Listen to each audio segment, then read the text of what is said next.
اور اللہ نے ایک مچھلی کو مقرر کر دیا. جیسے یہ سمندر میں چھلانگ لگائے فَالْتَقَمَهُ الْحُوتُ، ایک بڑی مچھلی نے ان کو نگل لیا.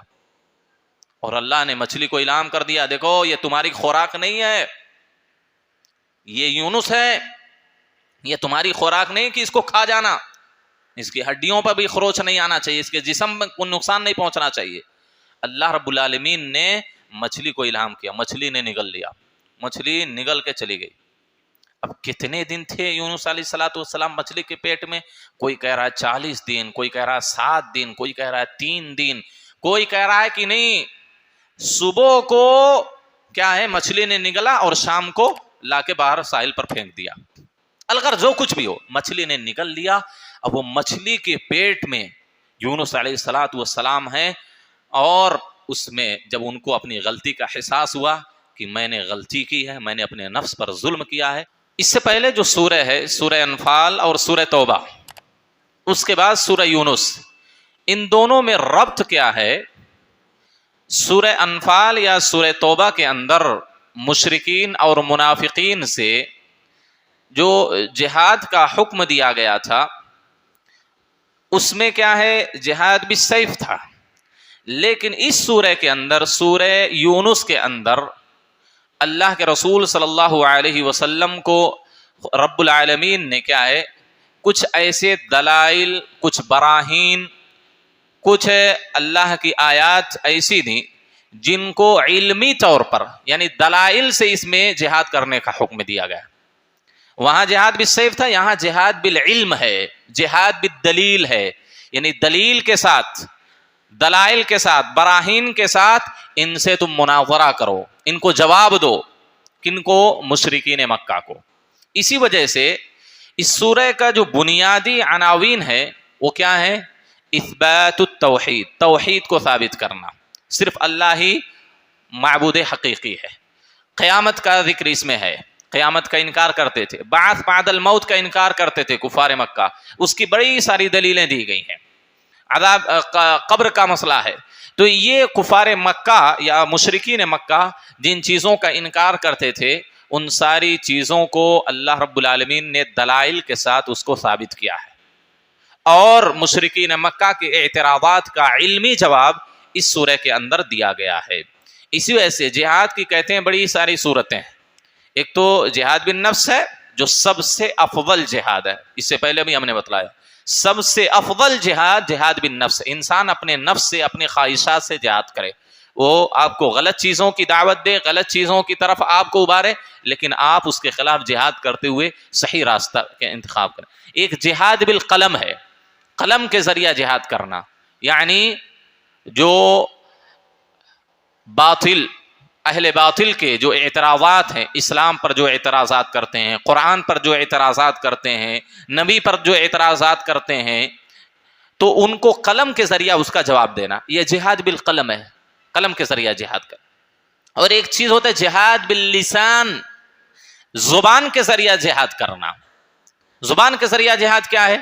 اسلام کے خلاف کوئی غلط بول رہا ہے، زبان کے ذریعہ، تقریر کے ذریعہ، خطبے کے ذریعہ، درس اور دروس کے ذریعہ اس کا دفاع کرنا، اس کا جواب دینا، اس کا رد کرنا، یہ جہاد باللسان ہے. اور یہ ساری چیزیں مطلوب ہیں، شریعت میں ساری چیزیں مطلوب ہیں. وقت وقت کے حساب سے جہاد بالقلم، جہاد باللسان، جہاد بالنفس اور جہاد بالسیف، یہ ساری چیزیں وقت کے حساب سے مطلوب ہیں. تو پہلی اگلی صورتوں میں جہاد بالسیف کا حکم دیا گیا، اور یہاں جہاد بالعلم یعنی جہاد باللسانی و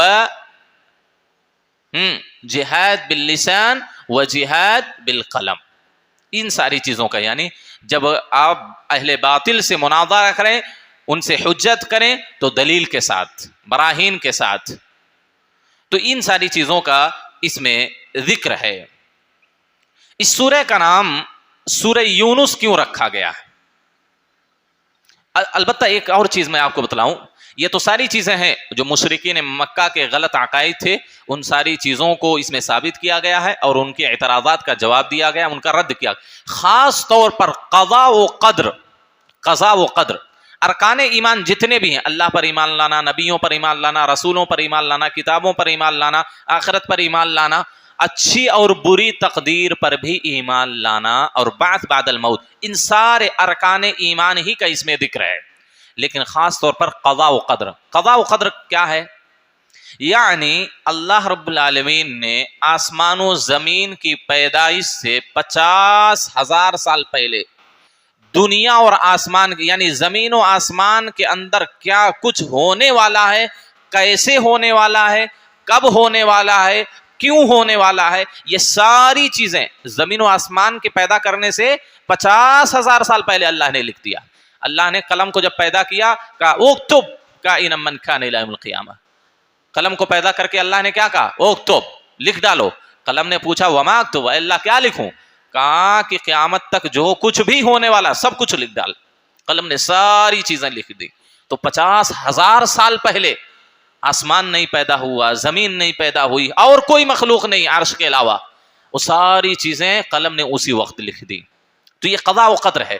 اب ہماری زندگی میں کیا ہوگا، کیسے ہوگا، کب ہوگا، کیوں ہوگا، کتنا ہوگا، کس کا کتنا رزق ہوگا، کب کون جیے گا، کب تک سانس لے گا، کب مرے گا، کہاں مرے گا، کیسے کس کا انتقال ہوگا، یہ ساری چیزیں اللہ نے زمین و آسمان کی پیدائش سے 50,000 سال پہلے لکھ دیا۔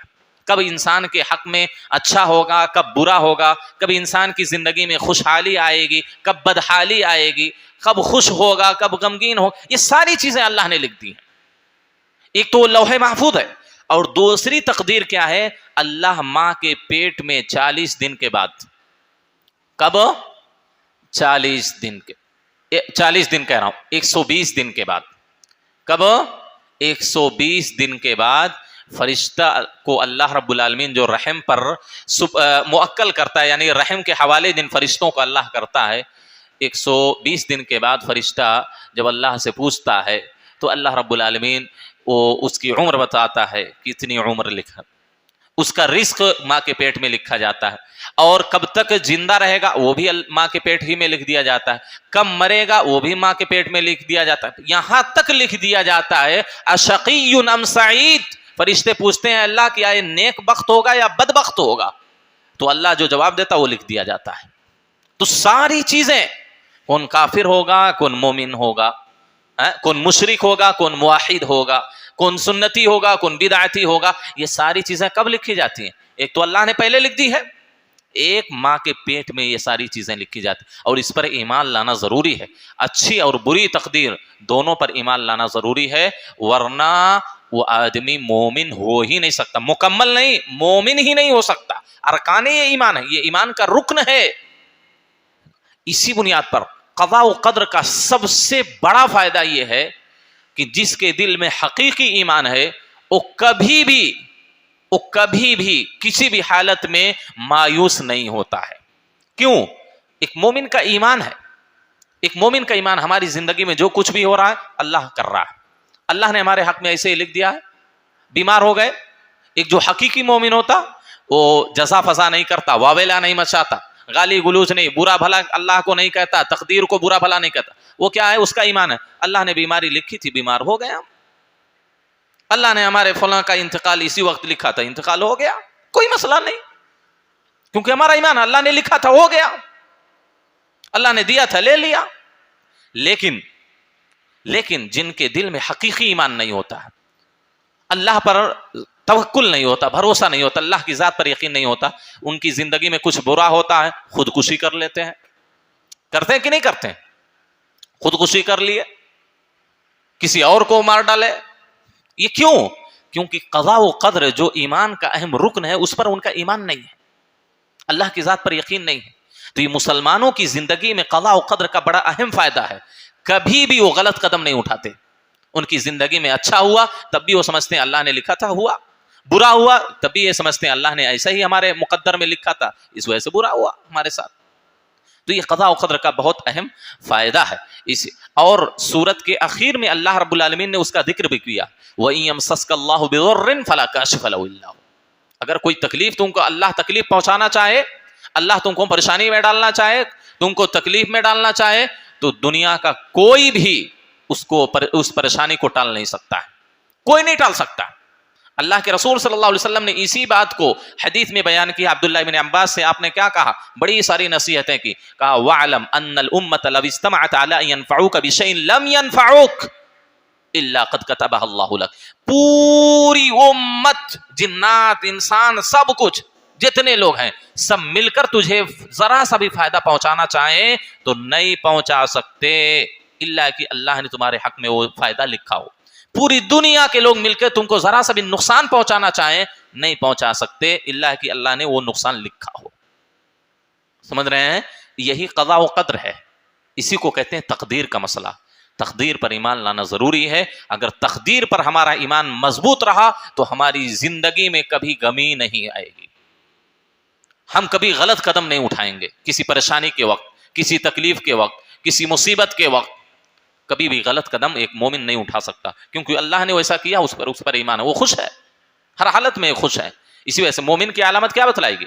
مومن کے ہر معاملات خیر ہوتے ہیں. ان اصابتہ سرا شکر، اگر خوشحالی پہنچتی اللہ کا شکر ادا کرتا. وَإِنْ أَصَابَتْهُ ضَرَّا صبر، اور اگر اس کو تکلیف پہنچتی ہے، پریشانی لاحق ہوتی ہے، صبر سے کام لیتا ہے. تو مومن کا ہر معاملہ اچھا ہوتا ہے. یہ ایک مومن ہی کر سکتا ہے جس کے دل میں حقیقی ایمان نہیں، اللہ پر کیا ہے یقین نہیں، مکمل اعتماد اور بھروسہ نہیں، وہ یہ ساری چیزیں نہیں کر سکتا ہے. تو اس سورہ میں خصوصی طور پر قضاء و قدر کا ذکر کیا گیا. اور آپ کو یہ بتلاؤں میں، اس سورہ کا نام سورہ یونس رکھا گیا ہے. کیا نام ہے؟ سورہ یونس. سوال آپ سے، کتنے ایسے انبیاء ہیں جن کے نام پر اللہ نے مستقل سورت نازل کی ہے؟ کتنے انبیاء کے نام پر اللہ نے سورہ نازل کر دی ہے؟ نہیں کتنے ہاں بولیے. سورہ ابراہیم. اور کتنے انبیاء ہیں؟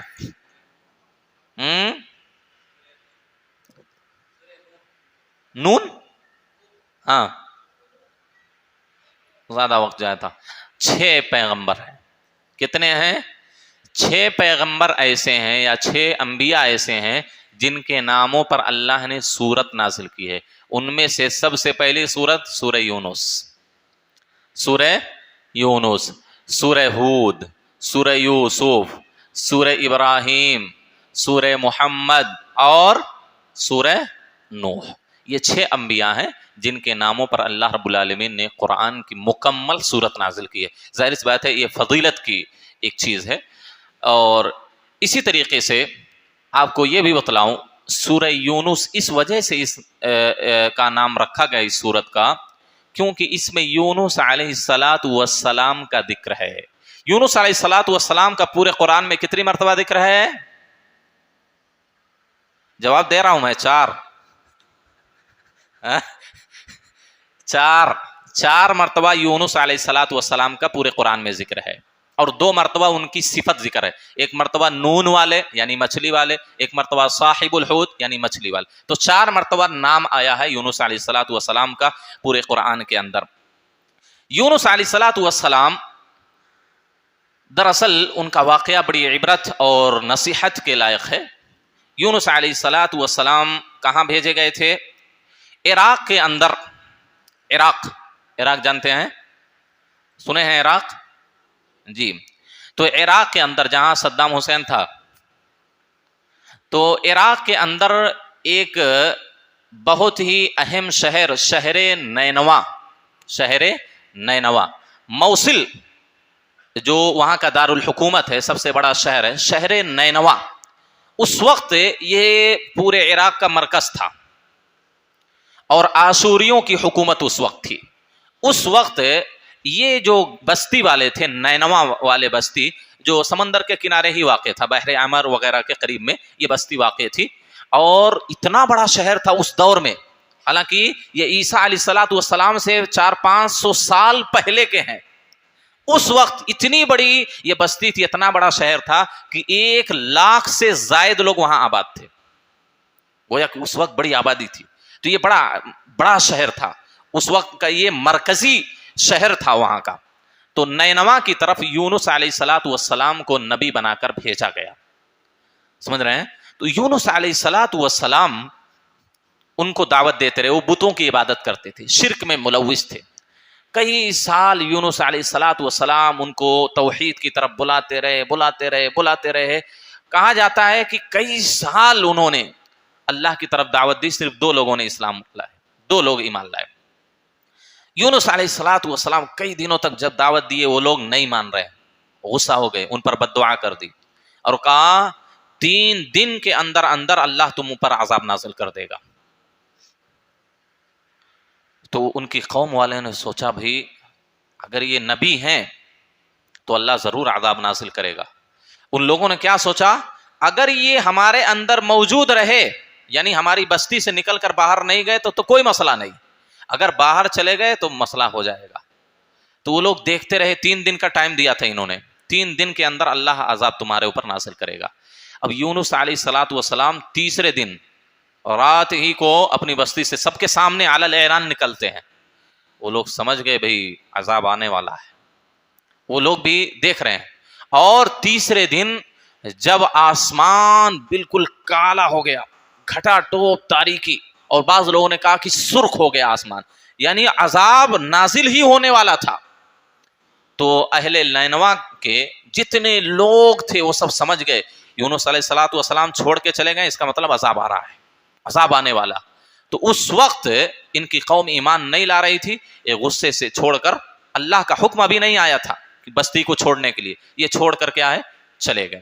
اور اللہ کا جب عذاب کی علامتیں لوگوں نے دیکھ لی، نینوا بستی والوں نے، وہ سارے کے سارے لوگ اپنے چوپائے، جانور، جتنے بھی انسان تھے، مرد خواتین، سب شہر کے باہر نکل گئے، جنگل کی طرف نکل گئے، اور سب پھٹے پرانے کپڑے پہن لیے، اور اس کے بعد خالص نیت کے ساتھ اللہ سے توبہ و استغفار کرنے لگے، اور کہنے لگے کہ ہم یونس کے رب پر ایمان لا رہے ہیں، یونس نے جو بھی ہم تک پہنچایا ہم ساری چیزوں پر ایمان لا رہے ہیں۔ اور سب اللہ کی جناب میں رو رو کر توبہ کرنے لگے، اور جو ایک دوسرے کی حق تلفی کی تھی ایک دوسرے کا حق ادا کرنے لگے، ایک دوسرے سے معافی تلافی کرنے لگے، یعنی اللہ کے حق کو بھی پورا کر رہے تھے، اور بندوں کے حق میں جو کمی ہو جاتی ہے، حق تلفی ہے، ظلم ہے، وہ ساری چیزیں معافی تلافی کرنے لگے۔ اللہ کی جناب میں خالص توبہ ان لوگوں نے کی، اللہ نے عذاب کو ٹال دیا۔ یہ واحد ایسی قوم ہے، واحد ایسی قوم ہے کہ عذاب کی علامت دیکھنے کے بعد یہ لوگ ایمان لائے اور اللہ نے ان کو عذاب سے بچا لیا، ورنہ اس سے پہلے قوم نوح، قوم ہود، سب کو اللہ نے عذاب میں گرفتار کر دیا، ان کا نام و نشان مٹا دیا۔ تو یہ پوری گویا کہ 1 لاکھ سے زائد لوگ بیک وقت اسلام قبول کر لیے، بیک وقت 1 لاکھ سے زائد لوگ، خود قرآن کہتا ہے کانوا مئات الف او یزیدون، 1 لاکھ اور اس سے زائد تھے۔ تو کسی نے کہا 1,20,000، کسی نے کہا 1,40,000، کسی نے کہا 1,70,000، کسی نے کہا 1,10,000، گویا کہ 1 لاکھ سے زائد لوگ تھے۔ خوب اللہ کی جناب میں توبہ کی، رو رو کے مغفرت طلب کی، ایک دوسرے کے حق کو ادا کر دیا اور ایمان لانے کا دعویٰ کیا، اللہ نے عذاب کو ٹال دیا۔ اور ادھر یونس علیہ الصلوۃ والسلام کو اللہ نے سزا دی، یونس علیہ الصلوۃ والسلام کو اللہ نے سزا دی، کیوں؟ کیونکہ اللہ کا حکم نہیں آیا تھا بستی سے نکلنے کا، بستی چھوڑ کر اللہ نے حکم نہیں دیا تھا، اللہ نے دعوت بند کرنے کا حکم نہیں دیا تھا، یہ بستی چھوڑ کر چلے گئے۔ جب دریا کے کنارے، یا بعض لوگوں نے کہا بحر احمر کے کنارے جب پہنچے، یونس علیہ الصلوۃ والسلام کشتی پر سوار ہوئے، کچھ 2-4 لوگ کشتی پر سوار تھے، یہ بھی اس میں چلے گئے، وہ اس طرف جا رہے تھے بھاگ کر، بستی کو چھوڑ کر، گاؤں کو چھوڑ کر۔ تو جب سوار ہو گئے تو کشتی ڈاواڈول ہو رہی ہے، ایسا لگ رہا ہے ڈوب جائے گی کشتی۔ تو ان لوگوں نے، ان میں سے کسی ایک نے کہا کہ ہم میں سے کوئی گنہگار ہے، غلط کام کیا ہے، اپنے مالک سے بھاگ کر کوئی آیا ہے، یا کوئی بہت غلط کام کیا ہے۔ تو یونس علیہ الصلوۃ والسلام نے کہا میں ہوں، وہ میں ہی ہوں، میں ہی گنہگار ہوں، میں ہی اپنے مالک سے بھاگ کر آ رہا ہوں، یعنی حقیقی مالک اللہ سے۔ تو لوگوں نے ان پر کیا ہے اعتماد نہیں کیا کہ آپ کیسے ہو سکتے ہیں، آپ تو بڑے بزرگ آدمی ہیں۔ تو ان لوگوں نے کہا نہیں، ہم لوگ قرعہ کریں گے، قرآن اندازی کریں گے۔ جب قرآن اندازی کی گئی، یونس علیہ الصلوۃ والسلام کا نام نکلا، لیکن پھر بھی ان لوگوں کو یقین نہیں ہوا کہ یہی ہو سکتے ہیں۔ پھر 2 بار 3 بار بھی کیا تو انہی کا نام نکلا، یونس علیہ الصلوۃ والسلام ہی کا نام نکلا قرعہ کرنے پر۔ اس کے بعد بعض مفسرین نے لکھا ہے کہ ان لوگوں نے یونس علیہ الصلوۃ والسلام کو سمندر میں ڈال دیا، یا خود یونس علیہ الصلوۃ والسلام اپنے آپ سمندر میں چھلانگ لگا دیے، اور اللہ نے ایک مچھلی کو مقرر کر دیا۔ جیسے یہ سمندر میں چھلانگ لگائے، فَالْتَقَمَهُ الْحُوتُ، ایک بڑی مچھلی نے ان کو نگل لیا، اور اللہ نے مچھلی کو اعلان کر دیا دیکھو یہ تمہاری خوراک نہیں ہے، یہ یونس ہے، یہ تمہاری خوراک نہیں کہ اس کو کھا جانا، اس کی ہڈیوں پر بھی خروچ نہیں آنا چاہیے، اس کے جسم کو نقصان نہیں پہنچنا چاہیے۔ اللہ رب العالمین نے مچھلی کو الہام کیا، مچھلی نے نگل لیا، مچھلی نگل کے چلی گئی۔ اب کتنے دن تھے یونس علیہ السلام مچھلی کے پیٹ میں؟ کوئی کہہ رہا ہے 40 دن، کوئی کہہ رہا ہے 7 دن، کوئی کہہ رہا ہے 3 دن، کوئی کہہ رہا ہے کہ نہیں صبح کو کیا ہے مچھلی نے نگلا اور شام کو لا کے باہر ساحل پر پھینک دیا۔ الغرض جو کچھ بھی ہو، مچھلی نے نگل لیا۔ اب وہ مچھلی کے پیٹ میں یونس علیہ السلام ہیں، اور اس میں جب ان کو اپنی غلطی کا احساس ہوا کہ میں نے غلطی کی ہے، میں نے اپنے نفس پر ظلم کیا ہے، تب وہ اللہ کی تسبیح پکارنے لگے۔ ماں کس کے پیٹ میں؟ مچھلی کے پیٹ میں اللہ کی تسبیح، اللہ کی پاکی بڑائی بیان کرنے لگے۔ لا الہ الا انت سبحانک انی کنت من الظالمین، اللہ کے علاوہ کوئی حقیقی معبود نہیں، تیری ذات پاک ہے، میں ہی ظالموں میں سے ہوں، میں ہی ظلم کرنے والا ہوں۔ یہ تسبیح کثرت کے ساتھ یونس علیہ السلام مچھلی کے پیٹ میں کرنے لگے۔ اللہ نے کہا لَلَبِثَ فِي بَطْنِي إِلَى يَوْمِ يُبْعَثُونَ، اگر وہ تسبیح نہ بیان کرتے تو قیامت تک مچھلی کے پیٹ میں رہتے، قیامت تک مچھلی کے پیٹ میں ان کو رہنا پڑتا، اور یہ سزا ان کو جھیلنی پڑتی قیامت تک۔ لیکن اللہ کی تسبیح، اللہ کی پاکی بڑائی بیان کرنے کی وجہ سے مچھلی کو الہام ہوا، مچھلی نے آ کر کیا ہے سمندر کے کنارے ان کو پھینک دیا۔ اور یونس علیہ السلام کی حالت کیسی ہو گئی تھی معلوم ہے؟ مفسرین نے لکھا جیسے پرندوں کے بچے ہوتے ہیں ایک دم نرم نازک، ایسے ہی گویا کہ آج وہ بچہ پیدا ہوا، اتنے نحیف کمزور ہو گئے تھے۔ اللہ رب العالمین نے وہاں پر کیا ہے فَنَبَذْنَاهُ بِالْعَرَاءِ وَهُوَ مَذْمُومٌ، تو یقطین یہ جو کنکری وغیرہ کا، یہ ککڑی وغیرہ جس کو آپ لوگ بولتے ہیں، اس کا درخت جس کے اندر پودا نہیں ہوتا، تنا نہیں ہوتا، ایسا بیلدار درخت اللہ رب العالمین نے وہاں پر اگا دیا، اس کے سائے میں رہتے تھے، اس کا پھل وغیرہ کھاتے تھے، اور جب کچھ تقویت آ گئی ان کے جسم میں، اللہ رب العالمین نے کیا ہے کہا کہ جاؤ اپنی قوم کے پاس، اپنی قوم کے پاس جاؤ۔ اب سوچو ایک واحد نبی ایسے ہیں جن کی پوری یعنی جس امت کی طرف، جس گاؤں جس شہر کی طرف بھیجے گئے تھے، پورے کے پورے لوگ اسلام لے آئے۔ تو یونس علیہ السلام کا یہی واقعہ ہے، اسی وجہ سے اللہ رب العالمین نے یونس کا نام آنے کی وجہ سے، ان کا واقعہ آنے کی وجہ سے اس سورہ کا نام سورہ یونس رکھا ہے۔ اس میں عبرت کی بات کیا ہے؟ عبرت کی بات یہ ہے یونس علیہ السلام کے واقعے میں کہ اللہ رب العالمین جب کسی پر حجت قائم کر دیتا ہے، اب کوئی ضرور نہیں کہ انبیاء ہی کے ذریعہ حجت قائم ہو، آج کے انسانوں پر حجت قائم ہوگی کسی عالم کے ذریعہ، کہیں تقریر سن لیا، کسی درس میں شارک، اس کو سمجھ میں آ گیا یہ صحیح ہے غلط، خلاص حجت قائم ہو گئی۔ اب اگر وہ تسلیم نہیں کرتا تو اس کے پاس صرف 2 ہی راستے ہیں، حجت قائم ہو گئی، یا تو ایمان لے آئے، اپنی زندگی اچھے سے گزارے، ورنہ اللہ رب العالمین اس کو تباہ و برباد کر دے گا، اس پر عذاب آئے گا، دنیا میں بھی آئے گا، آخرت میں بھی آئے گا۔ اگر آخرت میں اللہ نے ڈھیل دے دی تو دنیا کے بدلے اور سخت عذاب، ڈبل عذاب اس کو اللہ رب العالمین قیامت کے دن دے گا۔ تو یہ 2 حجت قائم ہو جانے کے بعد کسی کے پاس دلیل آ گئی کہ بھائی یہ جو تم عمل کر رہے ہو، یہ جو تم کام کر رہے ہو غلط ہے، اگر نہیں مانتا ہے حجت قائم ہونے کے باوجود بھی، تو اللہ کا عذاب آنا یقینی ہے، اللہ کا عذاب آنا یقینی ہے، وہ مصیبت میں گرفتار ہوگا، کسی پریشانی میں گرفتار ہوگا۔ اور جیسا کہ سارے انبیاء کے واقعات سے، ان کی امتوں کے واقعات سے آپ سب کو معلوم ہے، ایمان نہیں لائے اللہ نے نام و نشان مٹا دیا، عبرت کے لائق بنا دیا ان لوگوں کو۔ اور دوسری بات یہ معلوم ہوئی کہ انبیاء اگر چھوٹی بھی غلطی کر دیں، حالانکہ وہ حقیقت میں غلطی نہیں ہے، گناہ نہیں ہے، یونس علیہ السلام کیا ہے بھئی قوم ایمان نہیں لا رہی ہے، قوم کو چھوڑ کے چلے گئے، لیکن وہ نبی ہیں، اللہ کی وحی کی روشنی میں وہ زندگی گزارتے ہیں، اللہ جو ان کو بتلاتا وہی کرتے ہیں، اللہ نے ان کو چھوڑنے کا حکم نہیں دیا تھا، اس وجہ سے ان کو اتنی بڑی سزا مل گئی۔ نبی صلی اللہ علیہ وسلم کو دیکھیے، نبی صلی اللہ علیہ وسلم سرداران قریش، جو قریش کے بڑے بڑے سردار تھے، ان کو اسلام کی دعوت دے رہے تھے۔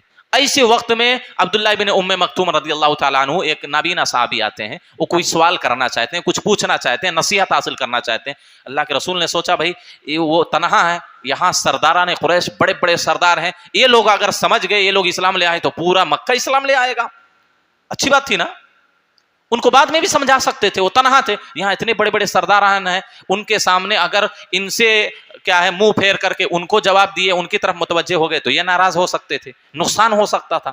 تو اللہ کے رسول نے ایسا سوچا, لیکن اللہ نے اتنی سخت ڈانٹ پلائی آپ صلی اللہ علیہ وسلم کو, اتنی سخت, عبس وتولى ان جاءه الاعمى وما يدريك لعله يزكى او يذكر فتنفعه الذكرى اما من استغنى فانت له تصدى وما عليك الا يزكى.